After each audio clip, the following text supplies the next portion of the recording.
বিংশ শতকের সূচনায় সিন্ধু অববাহিকা অঞ্চলে খনন কার্য চালিয়ে একটি প্রাক আর্য যুগের সভ্যতা আবিষ্কৃত হয়, যার দ্বারা প্রমাণিত হয় যে যীশুখ্রিস্টের জন্মেরও 3000 বছর আগে আরও একটি নগর সভ্যতার উন্মেষ ঘটেছিল, যা মিশরীয় সভ্যতা, ব্যাবিলনীয় সভ্যতা এবং সুমেরু সভ্যতার সমসাময়িক ছিল। 1921 খ্রিস্টাব্দে দয়ারাম সাহানি পাঞ্জাবের মন্টগোমরি জেলার ইরাবতী বা রাভি নদীর তীরে এক উন্নত নগর সভ্যতার সন্ধান পান।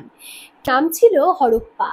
আবার 1922 সালে একজন বাঙালি প্রত্নতত্ত্ববিদ রাখাল দাস বন্দ্যোপাধ্যায় সিন্ধু নদীর পশ্চিম তীরে সিন্ধু প্রদেশের লারানেকা জেলায় মহেঞ্জোদারো নামক স্থানে একটি উন্নত সভ্যতা আবিষ্কার করেন। সিন্ধু নদীর তীরেই এই সভ্যতার আবিষ্কার হয়েছিল, সে কারণে এই সভ্যতার নাম দেওয়া হয়েছিল সিন্ধু সভ্যতা। বর্তমানে সিন্ধু তট অতিক্রম করে ভারতে এবং ভারতের বাইরে ছোট বড় মিলিয়ে এই সভ্যতার 1500টিরও বেশি কেন্দ্র আবিষ্কার হয়েছে। এই সভ্যতার খনন কার্য চলার সময় সবার প্রথম যে স্থানটি আবিষ্কার হয়েছিল তার নাম হরপ্পা, যেই কারণে এই সভ্যতার অন্য নাম হরপ্পা সভ্যতাও বলা হয়। সুতরাং সিন্ধু সভ্যতাকে আমরা হরপ্পা সভ্যতাও বলতে পারি। শুধুমাত্র তাই নয়, আলেকজান্ডার কার্নিংহাম 1875 খ্রিস্টাব্দে হরপ্পায় একটি শিলমোহর আবিষ্কার করেছিলেন।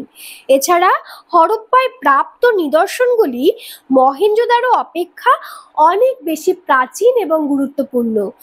তাই হরপ্পা সভ্যতা বা হরপ্পা সংস্কৃতি এই নামটি যুক্তিযুক্ত। ভারতের উত্তর পশ্চিমে প্রায় 15 লক্ষ কিলোমিটার জায়গা জুড়ে সিন্ধু সভ্যতা বিস্তৃত ছিল। নগর কেন্দ্রিক এই সভ্যতার দুটি মুখ্য কেন্দ্র হলো হরপ্পা এবং মহেঞ্জোদারো। হরপ্পার নগরগুলি সিন্ধু ও সরস্বতী নদীর তীরে গড়ে উঠেছিল। সিন্ধু সভ্যতার সর্বাপেক্ষা গুরুত্বপূর্ণ বৈশিষ্ট্যটি হলো এখানকার নগর পরিকল্পনা। মহেঞ্জোদারো, হরপ্পা, লোথাল ইত্যাদি বিভিন্ন স্থানের নগর পরিকল্পনা ছিল প্রায় একই ধরনের। নগরের পশ্চিমাংশ অধিকতর উচ্চতায় অবস্থিত সিটাডেল নির্দেশ করে সমাজে উচ্চতর শ্রেণীর অস্তিত্ব। প্রাচীর বেষ্টিত সিটাডেলে ছিল প্রশাসনিক ভবনগুলি। সিটাডেলের নিচে বাকি অংশ ছিল মূল নগর। সর্বত্র মূল সড়কগুলি বিস্তৃত ছিল উত্তর থেকে দক্ষিণে এবং অন্য সড়কগুলি মুখ্য সড়কের সাথে সমকোণে ছেদ করেছিল। হরপ্পা এবং মহেঞ্জোদারোর বাড়িগুলো তৈরি হয়েছিল পোড়াইটের।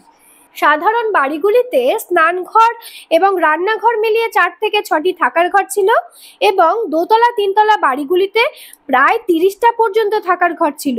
প্রতিটি বাড়িতে ছিল কূপ এবং জল নিকাশি ব্যবস্থা, যার মাধ্যমে গৃহের ময়লা জল গিয়ে পড়ত শহরের ভূগর্ভস্থ জল নিকাশি নালীতে।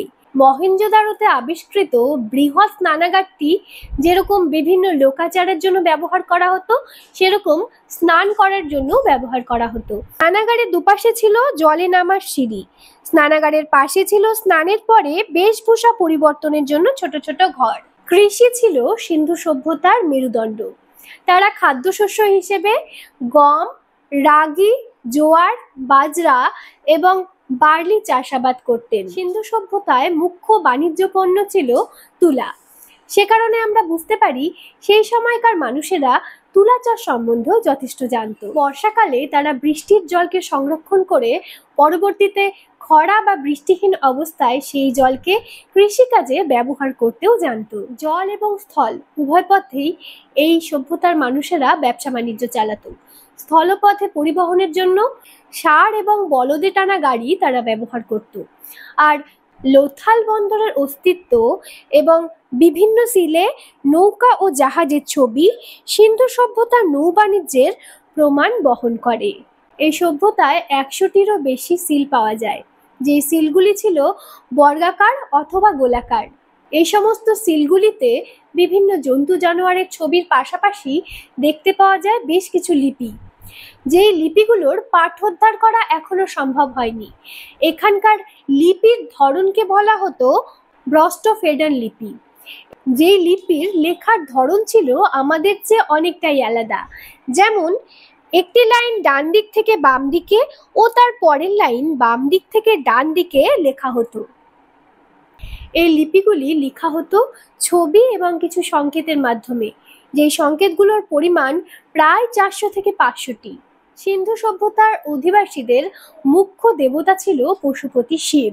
বিভিন্ন সিলে তার ধ্যানরত ছবি দেখতে পাওয়া যায়। 3টি মস্তক এবং 2টি শিং, তার চারদিকে রয়েছে একটি করে হাতি, বাঘ, গন্ডার এবং মহিষ।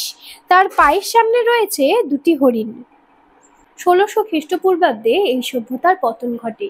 তবে কি করে এই সভ্যতার পতন ঘটেছিল তা নিশ্চিতভাবে বলা যায় না। তবে অনুমান করা হয় আর্যদের আক্রমণের কারণে, অথবা মহামারীর কারণে, অথবা প্রাকৃতিক দুর্যোগের কারণে এই সভ্যতার বিনাশ ঘটেছিল।